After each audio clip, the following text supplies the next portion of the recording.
Halo semuanya, gimana kabarnya? Semoga semua dalam keadaan baik-baik saja dan sehat selalu.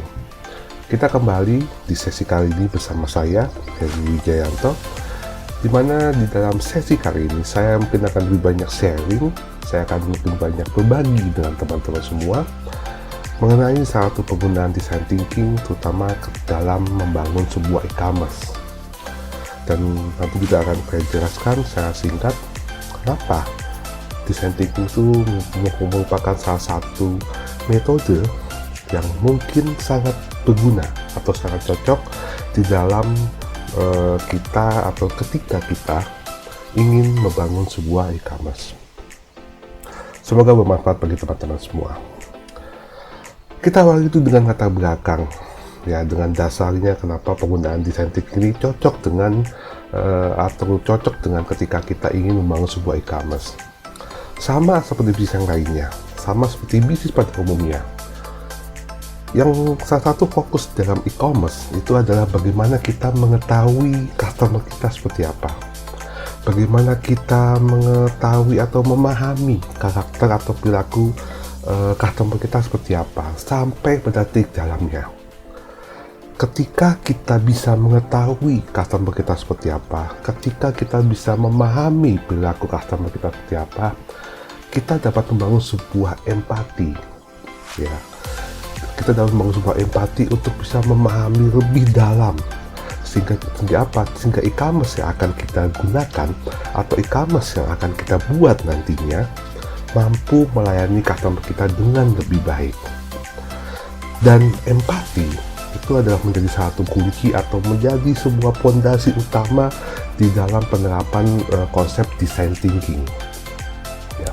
Jadi kenapa design thinking mungkin bisa digunakan di dalam e-commerce, karena bagaimanapun juga ketika kita ingin membangun sebuah e-commerce, fokus kita tetap kepada sisi manusianya, fokus kita tetap kepada human-nya, human centered design. Tadi kata kuncinya tetap ada, yaitu human centered design di dalam ketika kita ingin membangun sebuah e-commerce. Tapi pendekatannya itu, pendekatan di sini saya lebih banyak fokus pada pendekatan dari sisi manusianya. Ya, teknologi itu hanya untuk membantu, sehingga teknologi itu dapat membuatnya menjadi lebih memungkinkan. Nah, dasar daripada design thinking ataupun dasar ketika kita ingin membangun sebuah e-commerce itu adalah dimulai dengan apa? Start with the people, ya, start atau mulai dengan manusianya. Jadi ketika kita ingin membangun sebuah e-commerce atau ketika ingin membuat sesuatu, ya, atau mendesain sesuatu, mulailah dengan manusianya, ya.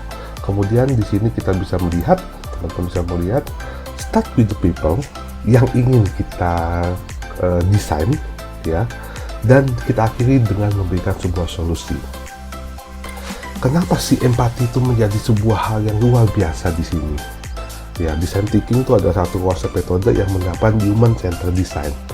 Karena ketika kita bisa memahami perilaku konsumen kita, ketika kita bisa memahami karakter konsumen kita, ketika kita memahami orang yang ingin kita berikan solusi atau orang yang memiliki masalah, maka kita akan tepat memberikan ide. Kita dapat mendevelop atau menghasilkan sebuah ide yang luar biasa, ya. Kemudian ide tersebut dapat kita buat menjadi sebuah prototype dan akan memberikan sebuah inovasi bagi solusi pemasaran yang terjadi, ya. Kalau ada pertanyaan, apakah kita bisa membuat ide atau membuat inovasi tanpa ada empati? Tentu bisa saja, gitu. Tapi pemasarannya, apakah ide yang kita buat, apakah inovasi yang kita buat itu mampu menciptakan solusi atau pemasaran atau tidak? Apakah ide dan inovasi yang kita buat mampu memberikan solusi atau tidak? Jangan sampai, bahkan yang paling parah adalah ketika ide dan inovasi kita itu malah membuat masalah baru. Nah, itu tentu aja menjadi masalah berikutnya. Ternyata kita nggak boleh seperti itu. Ketika kita bisa memahami karakter empati, karakter perilaku konsumen lebih dalam, kita bisa memberikan ide inovasi yang tepat sasaran. Itu dasarnya kenapa empati dibutuhkan. Ya, di sini Makanya human-centered design is about building a deep empathy. Ya, empati yang dalam kepada orang yang ingin kita memberikan solusinya. Nah, banyak pemahaman tentang design thinking ini saya ambil dari satu buku yang ditekan oleh Idris Motter tahun 2013 ya. Jadi design thinking itu adalah sebuah pencarian atau magical balance ya. Ya, jadi sebuah kombinasi yang luar biasa antara bisnis dan art, bisnis dan seni, sebuah sesuatu hal yang terstruktur dan yang tidak struktur, intuisi dan logik, konsep dan eksekusi, ya, playfulness dan juga formality, dan juga bagaimana kita mengkontrol dan empower. Jadi ada beberapa kombinasi di sini yang bisa kita gunakan dalam sebuah konsep design thinking. Jadi bukan hanya menggunakan otak kiri saja, bukan hanya menggunakan otak kanan saja, tapi bagaimana kita bisa mengkolaborasikan otak kita, baik otak kiri maupun otak kanan. Ya, kita tidak bisa berdiri sendiri, hanya sekedar bisnis saja, hanya sekedar art saja kita nggak bisa. Tapi bagaimana design thinking di sini adalah sebuah kombinasi yang luar biasa antara sisi kiri dan sisi kanan yang ada dalam diri otak kita. Nah, kalau kita kaitkan design thinking dengan e-commerce, ya, jadi bagaimanapun konsep dalam membangun sebuah produk, ya, maupun layanan itu basisnya adalah memahami customer kita, memahami customer yang akan menggunakan produk kita, memahami customer yang akan membeli produk di dalam layanan kita. Ya, jadi kita sekarang di dalam kita ini pasti yakin kita memiliki banyak data. Dan data itu bagaimana data itu kita olah, bagaimana kita olah untuk mencari perilaku customer kita, ya, kita olah sehingga kita bisa memahami dan memprediksi apa yang akan kira-kira customer kita beli ke depannya. Ya, jadi dan hasilnya itu dapat kita gunakan untuk personalized buying experience. Jadi memberikan pengalaman berharga bagi customer kita di dalam e-commerce kita dengan menggunakan teknologi, sehingga tercipta engagement yang luar biasa antara kita dengan konsumen kita. Jadi bahwa tahapannya di sini adalah kita memahami produk yang akan kita jual, memahami customer kita menggunakan data-data yang ada, ya, ada sisi riset di sini, bagaimana kita memahami karakter konsumen kita dengan menggunakan data-data. Kemudian hasilnya kita bisa membuat sebuah personalized buying experience, memberikan pengalaman luar biasa pada customer kita, sehingga akan tercipta engagement, ya, antara customer dengan kita sebagai orang atau sebagai organisasi yang membangun e-commerce kita. Nah, jadi lanjut kepada design thinking for e-commerce, ya. Yang paling penting dalam e-commerce itu bukan hanya kita mendevelop sebuah website, ya, mungkin teman-teman pernah mendengar istilah user interface dan user experience. Bagaimana kita membangun sebuah desain dalam user interface dan bagaimana kita memberikan pengalaman dalam user experience, ya, sehingga customer itu merasakan kenikmatan, merasakan kenyamanan, merasakan hal sesuai dengan pemikiran kita, sehingga membuat orang itu menjadi nyaman, membuat orang itu menjadi loyal, bahkan menjadi viral. Ketika customer loyal ataupun ketika customer viral terhadap produk kita dalam e-commerce, maka kedepannya dia akan menjadi fan, ya, kemudian dia akan menjadi influencer bagi e-commerce kita, dan akan menjadi buying customer kembali atau repeat customer. Ya, itu menjadi sebuah platform, bagaimana kita melakukan engagement dengan customer di dalam e-commerce. Tadi bagaimana kita mencari customer mendapatkan experience, dan experience itu akan menjadi repeat customer ke depannya. Jadi lingkarannya adalah seperti itu. Ada beberapa tahapan ini adalah tahapan pasti atau tahapan umum yang ada di dalam design thinking. Dimana yang pertama kita mulai dengan empathize, ya, dimana kita deep understanding, ya, berarti memahami lebih mendalam kepada pemasaran yang ada, mendalam tentang customer kita. Kemudian kita mendefinisikan apa problem yang ingin kita selesaikan. Setelah kita memahami customer kita, orang yang ingin kita bantu, orang yang memiliki solusi, terus kita harus bisa mendefinisikan apa masalah yang terjadi. Ya, kemudian kita memberikan sebuah ide tersebut kita bangun menjadi sebuah prototipe inovasi, dan akhirnya kita akan melakukan sebuah testing. Bagaimana setelah e-commerce berjalan? Ya, ini akan kembali lagi ke awal. Bagaimana kita tes lagi. Jadi sebenarnya sebuah looping yang bisa dibilang never ending stop misalnya ya. Jadi dalam program perjalanan itu kita harus memahami terus-menerus customer kita, memberikan problemnya seperti apa, ide, ada prototype, dan juga testing. Jadi seperti ini. Kalau kita jabarkan ya di dalam ini empathize, kita bisa melihat di dalam empathize kita bisa melakukan apa? Bisa melakukan interview, bisa melakukan shadowing, observasi, memahami, kemudian kita bisa mendefinisikan permasalahan. Ya, dari persona yang kita temukan, objektifnya seperti apa yang kita ambil, kemudian kita bisa membangun sebuah ide, ya, ide-ide mana, kalau bisa jadi idenya bisa banyak, mana kita prioritaskan lebih dulu. Terus kita bisa membuat prototype, ada mockup, storyboard, ya, blueprint, flowchart misalnya dan sebagainya, kemudian kita bisa memastikan sebuah testing. Testing itu bisa dilakukan dengan siapa? Tes pada market yang sesuai atau mungkin role play dan sebagainya. Kita mulai dari satu-satu, kita pahami dari dahulu. Ini adalah fondasi utama daripada design thinking, ya. Dan ini sangat diperlukan ketika kita ingin membangun sebuah e-commerce, yaitu empathize. Kata kuncinya adalah getting to know about your customer. Jadi kita benar paham dengan customer kita. Bagaimana cara memahaminya? Lakukanlah riset, ya. Lakukanlah pemahaman lebih mendalam, kita memahami behavior mereka seperti apa, motivasinya seperti apa, ya. Dan ingat teman-teman semua, ketika kita ingin membangun sebuah e-commerce, ya, kita harus menghilangkan pemikiran kita mengenai ide. Ya, di awal jangan mikir ide dulu. Ya, karena kalau kita udah paham tentang kita punya ide, nanti jadinya mencocokologi lah istilahnya. Jadi kita lupakan dulu ide, kita mulai dari pemikirannya kosong, ya, kita pahami dulu customer kita, lakukan riset, dan kita pahami perilaku customer kita seperti apa, motivasinya seperti apa. Jangan menggunakan asumsi kita. Ingat, ketika kita membangun sebuah e-commerce, ya, mendevelop sebuah e-commerce itu ditujukan untuk customer kita, bukan untuk kita. Sehingga mau nggak mau kita harus memahami customer kita seperti apa. Jadi pahamilah luar biasa mengenai customer kita melalui sisi empati. Metodenya berbagai macam, ya. Bisa melakukan interview, deep interview, ya, open-ended question misalnya. Tidak disarankan menggunakan yang multiple choice segala macam, tapi lebih kepada deep interview, observasi dan sebagainya. Itu tahap awal. Kemudian define. Setelah menemukan sisi customer seperti apa, kita harus melihat menemukan permasalahannya seperti apa. Ya, jika customer ini apa sih masalahnya?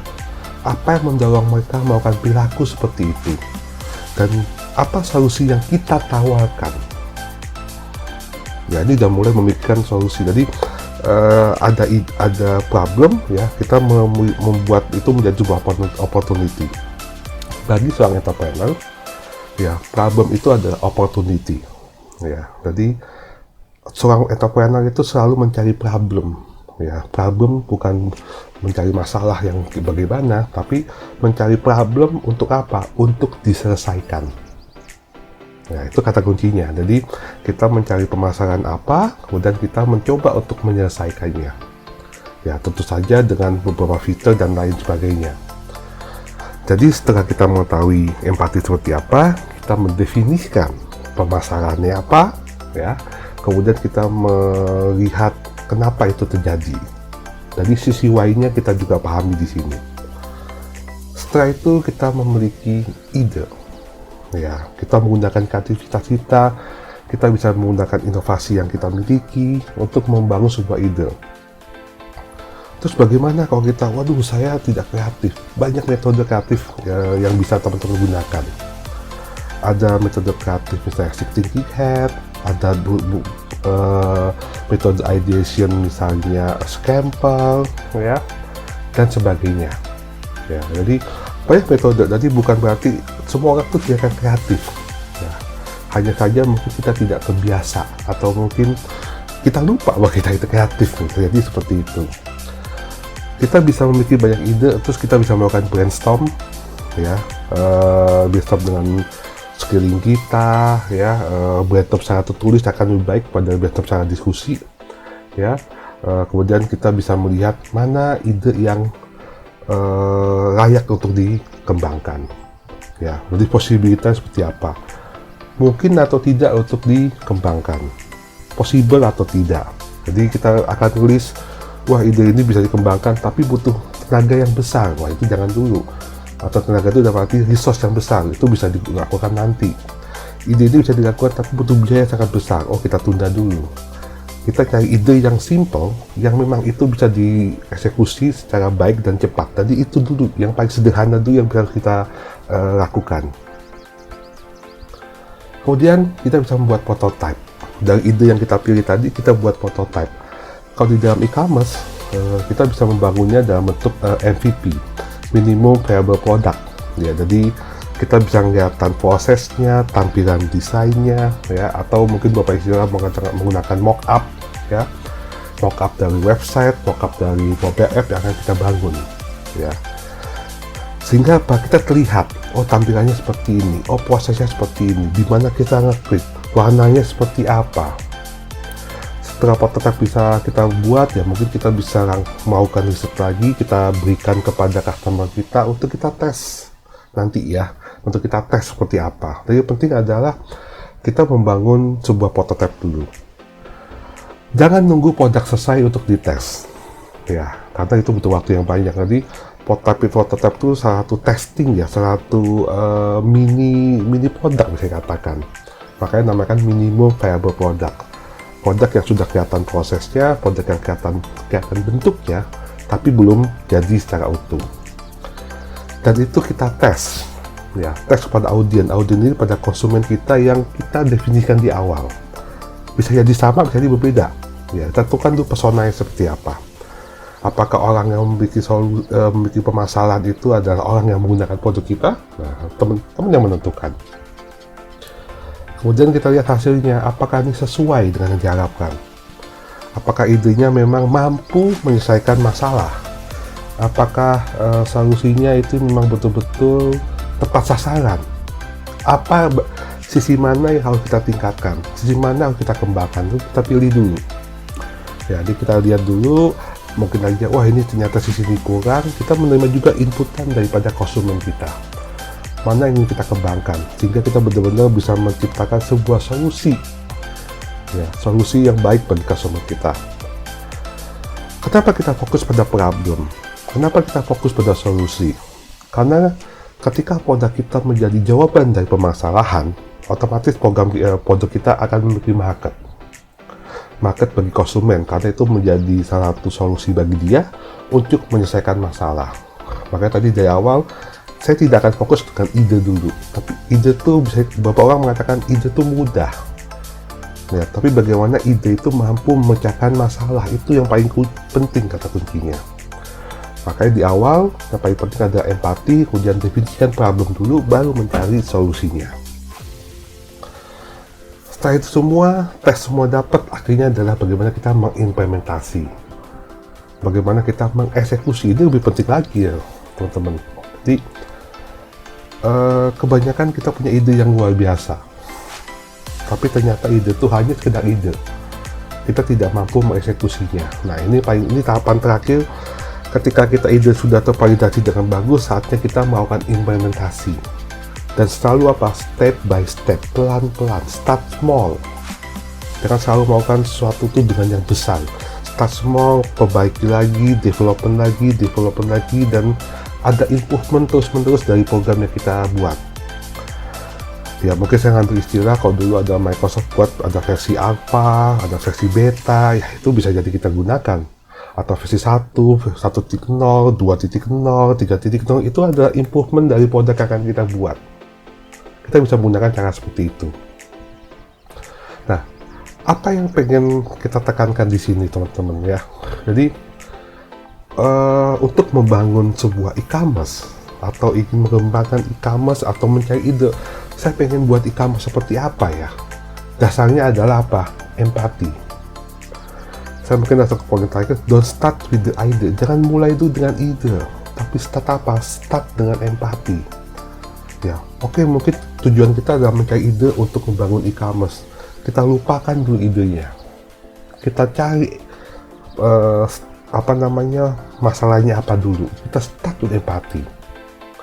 Ya, jadi the greatest technology in the world start dimulai dengan bagaimana kita berpikir about siapa yang menggunakannya dan bagaimana. Jadi teknologi yang bagus bukan teknologi yang mewah, teknologi yang mahal, teknologi yang high tech, bukan. Tapi bagaimana dunia melihat teknologi itu yang baik adalah dimulai dengan bagaimana siapa yang menggunakannya dan bagaimana menggunakannya dan bagaimana itu mampu mengatasi permasalahan yang ada. Untuk mengetahui semua itu, mulailah dulu dengan apa? Dengan empati. Mungkin itu yang dapat saya sampaikan pada teman-teman semua. Semoga gambaran konsep awal ini dapat membantu teman-teman, memberikan ide bagi teman-teman untuk mengembangkan e-commerce yang mungkin yang ingin dikembangkan. Jika ada pertanyaan, bisa kontak di beberapa sosial media saya. Sampai ketemu di sesi selanjutnya.